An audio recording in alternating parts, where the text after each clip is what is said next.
makikita natin ang isang mundo na nagngangalang Draenor, kung saan dati ay naninirahan ng mga nilalang na tinatawag na mga orc. Tulad ng mga tao, ang mga orc na ito ay mayroon ding iba't ibang tribu.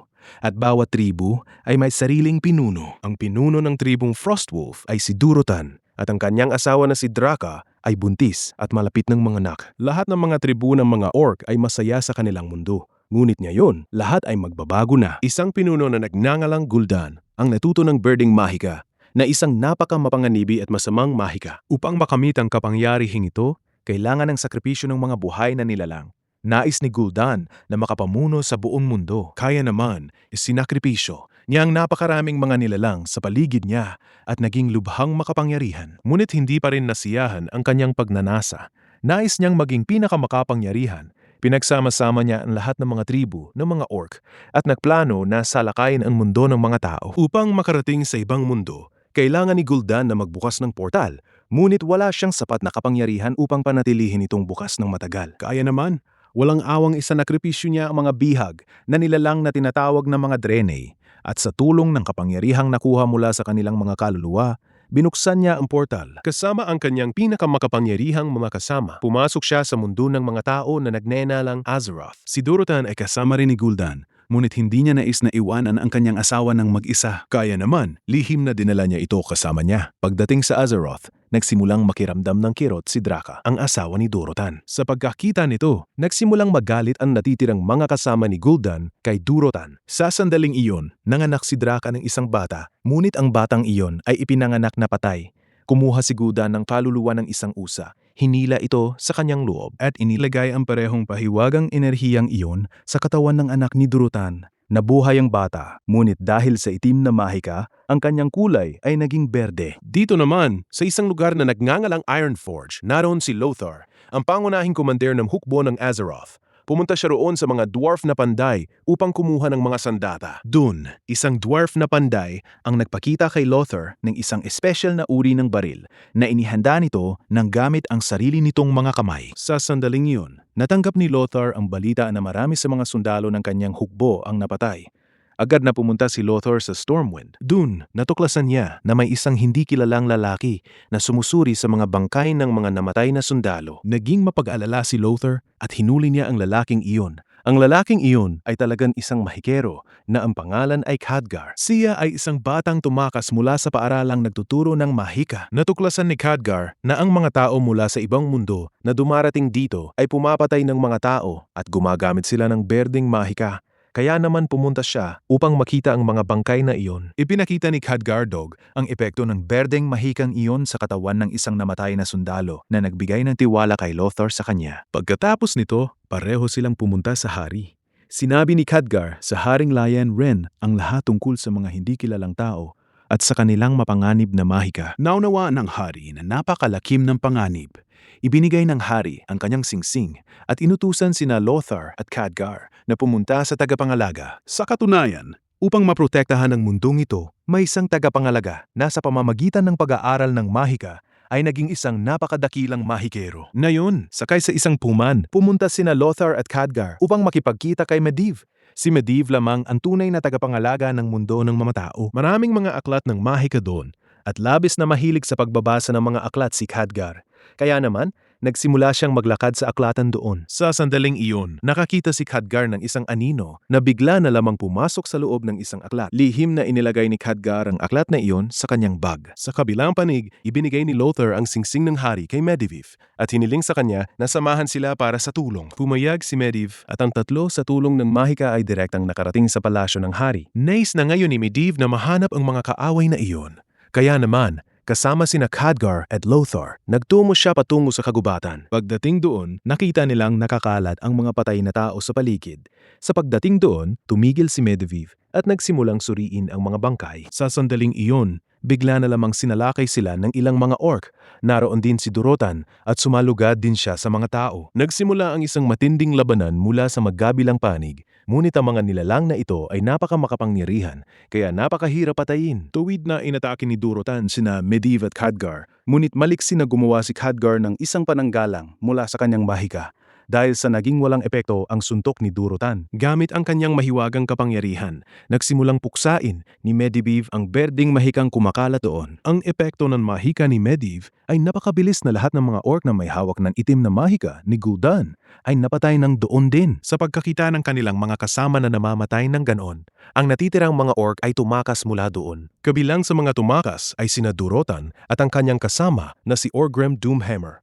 Habang tumatakbo, nahulog ang paningin ni Durotan sa isang bihag na babae na nakatali sa mga kadena. Direkta siyang nakarating malapit kay Khadgar at hinuli ito ni Khadgar gamit ang kanyang mahika.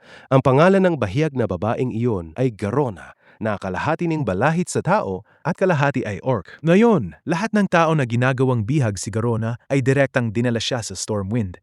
Naiintindihan ni Garona ang wika ng lahat sa kanila. Sinabi niya sa lahat na si Gul'dan ang humawak sa kanya bilang bihag at doon lamang niya natutunan ang kanilang wika mula sa ibang mga bihag na tao. Binalaan niya ang lahat na ang mundo ng mga orc ay nawasak na at ngayon sila ay dumating upang agawin ang inyong mundo. Sinabi ni Garona na sa pamamagitan ng pagpatay sa mga tao, nais ni Gul'dan na gumawa ng isang napakalaking portal mula sa kanilang mga buhay upang ang kanyang natitirang mga tao ay makarating din dito at mamuno sa buong mundo. Sa kabilang panig, si Durotan naman ay nagsimula nang makita si Gul'dan sa kanyang isipan nang may titig ng puot. Naalala niya kung gaano kaganda ang kanilang mundo noon. Ngunit mula nang magsimula si Gul'dan ng berdeng mahika, ang kanilang lupain ay nagsimulang maging tuyot at lahat ay nagsimulang mamamatay. Naunawaan na ngayon ni Durotan na ang kanilang mundo ay nawasak ng wala ng iba, kundi ng parehong itim na mahikang ito ni Gul'dan. Ngayon, may matibay na layunin si Durotan sa kanyang isipan na lumaban laban kay Gul'dan.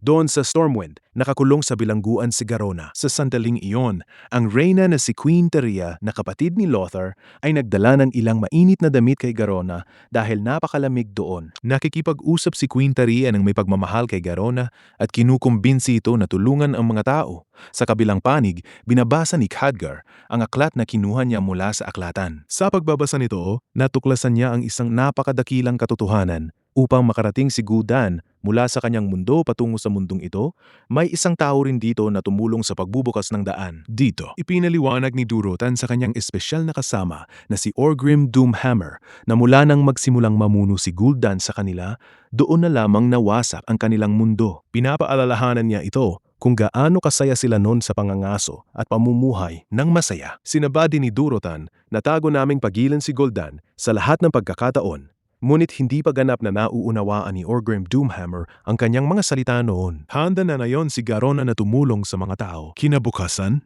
dinala niya sina Lothar at Khadgar sa lugar kung saan nakakulong ang mga bihag na tao ni Gul'dan at kung saan nagtayo ng kampo ang mga orc. Lihim na tinitingnan sa nina Lothar at Garona ang kampo ng mga kaaway. Nang sa sandaling iyon ay bigla na lamang dumating si Durotan. Sinabi ni Durotan kay Garona na siya ay lumalaban laban kay Gul'dan. At para dito, kailangan niya ang samahan ng mga tao. Lubos ang tiwala ni Garona kay Durotan dahil siya ay isang marangal na pinuno. Sinabi ni Durotan na makikita niya sila sa Black Hill. Pumunta si Garona at isinalaysay ang bagay na ito sa Haring Lan Wardryn. Nais ding iligtas ng hari ang kanyang mga tao. Kaya naman, tinanggap nila ang mga salita ni Garona. Bago umalis, nagbigay ang Queen Teria ng isang maliit na kutsilyo kay Garona at sinabi na ito ay palaging magpoprotekta sa kanya. Labis na natuwa si Garona sa pagkuha ng talim na iyon at naramdaman niya na lubos na nagtitiwala sa kanyang reyna. Sa tagdang oras, nagsimulang maghintay si Durotan at ilang mga mapagkakatiwalaang kasaman sa Haring Lanay Rhine sa Black Hill. Ang hari ay dumating din ng may buong paghahanda. Kasama sina Lothar at ang kanyang hukbo.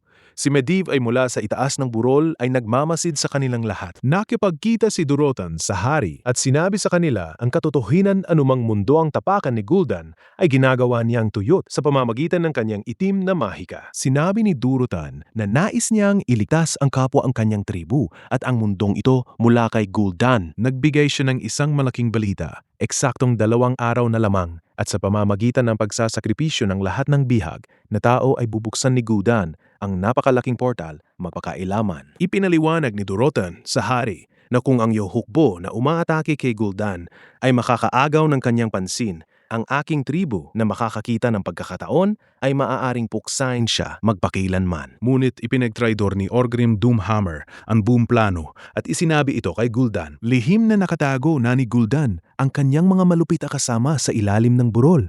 Bigla, lumabas silang lahat at sumalugad sa hukbo ng hari. Sa pagkakita ng lumalalang sitwasyon, nagtayo si Medivh ng isang mahiwagang pader ng kidlat upang iligtas ang lahat. Ngunit sa kaguluhang ito, naiwan ang anak ni Lothar sa kabilang panig ng pader at hinuli siya ng mga kaaway. Nagmakaawa si Lothar nang parang baliw kay Medivh na alisin ang pader, ngunit hindi ito ginawa ni Medivh. Maraming pagkakataon na sinubukan ni Lothar na tawirin ng mahiwagang pader na iyon, ngunit hindi niya magawa. Sa harapan ng kanyang mga mata, pinatay ng mga kaaway ang kanyang anak. Lubos na nabiyak ang puso ni Lothar at sinimulan niyang ituring si Medivh na responsable para sa kamatayan ng kanyang anak. Dahil sa mahiwagang pader na iyon, naligtas ang hari at ang natitirang mga tao. Ngunit dahil sa paggamit ng napakadakilang kapangyarihan, lubos na nang hina si Medivh. Sinusuportahan siya ni Garona at Khadgar. Dinala nila siya sa Karazhan at inilagay sa isang mahiwagang talon ng tubig. Sa sandaling iyon, nahulog ang paningin ni Khadgar sa mga mata ni Medivh na naging ganap na berde. Naunawaan ni Khadgar na ang parehong demonikong berjeng mahika ay pumasok na sa loob ni Medivh at siya lamang ang taong nagbigay kay Gul'dan ng daan upang makarating dito. Sa kabilang panig, puno ng galit, nagbigay si Gul'dan ng utos na puksain ang bawat orc ng tribu ni Durotan.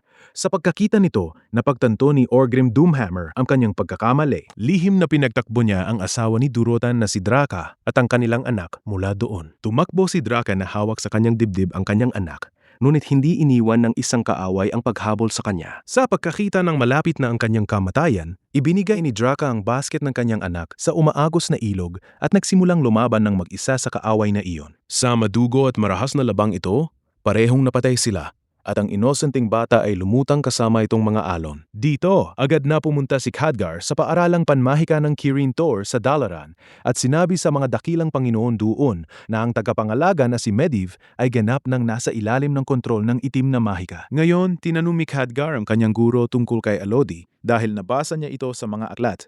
Dinala siya ng guro kay Alodi. Sa katunayan, si Alodi ay isang sinaunang mahikero na nabilanggo sa loob ng isang misteryosong itim na kahon sa loob ng maraming taon. Sa sandaling malapit na si Khadgar, bumukas ng kusa ang pinto ng kahon na iyon na nagpahanga sa guro. Dahil hindi ito nangyari kailanman noon. Pumasok si Khadgar sa loob kung saan natagpuan niya si Alodi. Sinabi niya kay Khadgar na ang tagapangalaga na si Medivh ay ganap ng naging demonyo at ang berdeng mahika ay kumupkob na sa kanyang isipan. Binalaan niya na kung hindi siya mapigilan ngayon, wawasakin niya ang buong mundo. Nagpanik si Khadgar at nagsabi, paano ko siya malalabanan? Pagkatapos, ipinaliwanag ni Alodi sa kanya na kaya mo, kasama ang iyong mga kaibigan, na talunin siya. Pagkasabi nito, nawala siya. Sa kabilang panig, si Medivh ay ganap na ngayon sa ilalim ng kontrol ng itim na mahika. Nagsimula siyang tulungan si Gul'dan upang mabuksan ang portal. Ang kanyang tunay na plano ay ito. Lahat ng mga orc ay darating dito at pagkatapos siya na pumapatay sa lahat ay maaagaw ang kanilang kapangyarihan at magiging pinakamakapangyarihan siya. Bumalik si Medivh sa hari at ginulo ito na dapat kansalakayin ang kampo ng mga kaaway. Sinabi niya na sa aking kapangyarihan ay magbubukas ako ng isang portal na sa pamamagitan nito ay maaari mong ligtas na maipadala ang lahat ng bihig na tao sa lungsod. Ngunit si Lothar ay wala kahit katiting na tiwala sa mga salita ni Medivh. Naunawaan niya na nagtataksil si Medivh at sa likod nito ay may malalim na pakana siya. Bukod pa rito, itinuturing lamang niya si Medivh na responsable para sa kamatayan ng kanyang anak. Kaya naman sa galit, nakatalo si Lothar at Medivh nang doon din. Sa pagkakita ng lahat nito, lubos na nagalit ang Haring Jan Rhine at nagbigay ng utos na ikulong si Lothar sa bilangguan. Hindi rin siya isinama ng hari sa digmaan. Sa kabilang panig, sa kampo ng mga kaaway, ipinabilanggo ni Gul'dan si Durotan. Ngunit ngayon, labis na nagsisisi si Orgrim Doomhammer sa kanyang pagtataksil dahil sa kanya, maraming inosenteng tao ng kanyang tribu ang napatay. Kaya naman, lihin na pinalaya ni Orgrim Doomhammer si Durotan. Ngayon, nais ni Durotan na sabihin sa lahat ang katotohanan ito. Si Gul'dan ay isang demonyo. Nais din niyang ipakita sa lahat na nalimutan na rin ni Gul'dan ang lumang mga patakaran ng tribu. Kaya naman, tuwid na pumunta si Durotan sa harapan ni Gul'dan at huminahon ng labanan. Ayon sa patakaran ng tribu, kung ang isang pinuno ay hihamon sa isa pa, kailangan niyang lumaban. Ngayon, Isang napakalaking paligsahan ang nagsimula sa pagitan ni Gul'dan at Durotan at lahat ng natitirang tao ay nanonood. Si Gul'dan ay napakamakapangyarihan, ngunit nagbigay si Durotan ng mahirap na kompetisyon. Doon ay kailangan din ni Gul'dan na mabuksan ng mabilis ang portal. Kaya naman, nagsimula siyang mandaraya sa gitna ng laban. Sa kanyang mahika, nagsimulang bawiin ni Gul'dan ang buhay ni Durotan. Ipinagbawal siya ng natitirang mga tao dahil laban ito sa mga patakaran. Ngunit hindi nakikinig si Gul'dan sa sinuman.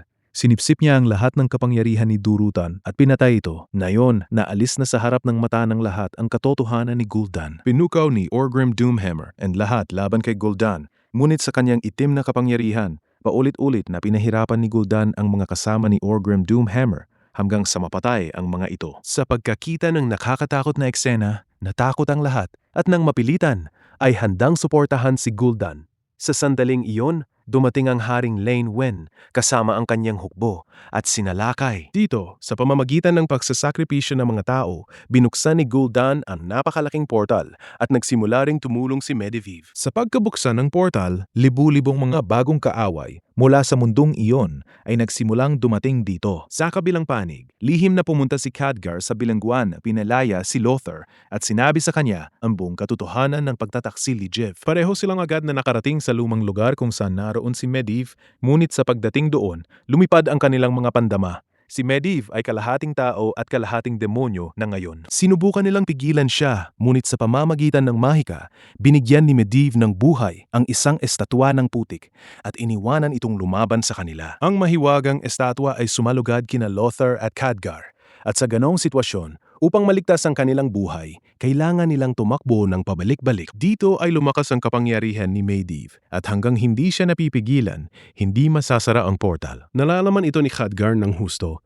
Kaya naman, nagsimulang makipaglaban kasama si Lothar laban sa estatwa. Sa kalagitnaan ng labanan, sa pamamagitan ng malakas na suntok ng estatwa, nawalan ng malay si Khadgar, ngunit hindi sumuko si Lothar. Gumawa siya ng isang silo mula sa matibay na lubid at pinutol ang ulo ng estatwa ng putik dahil sa naging hiwalay ang mga mata nito mula sa katawan at huminto itong makakita. Sa pagkakataon ay ibinalik ni Lothar ang malay ni Khadgar at hiniling sa kanya na pigilin si Medivh. Si Lothar mismo ay sumalugad patungo kay Medivh, ngunit hinawakan ni Medivh ang kanyang leeg at itinapon siya ng malayo. Sa sandaling iyon, sa kanyang mahika ay gumawa si Khadgar ng isang maliit na portal sa hangin na bumukas ng eksakto sa itaas ni Medivh. Sa pamamagitan ng mahika, hinila niya ang mabigat na estatwa sa portal at diretso itong ibinagsak sa itaas ni Medivh. Naapak si Medivh sa ilalim ng mabigat na estatwa at huminto ang mga engkantasyon na lumalabas sa kanyang bibig.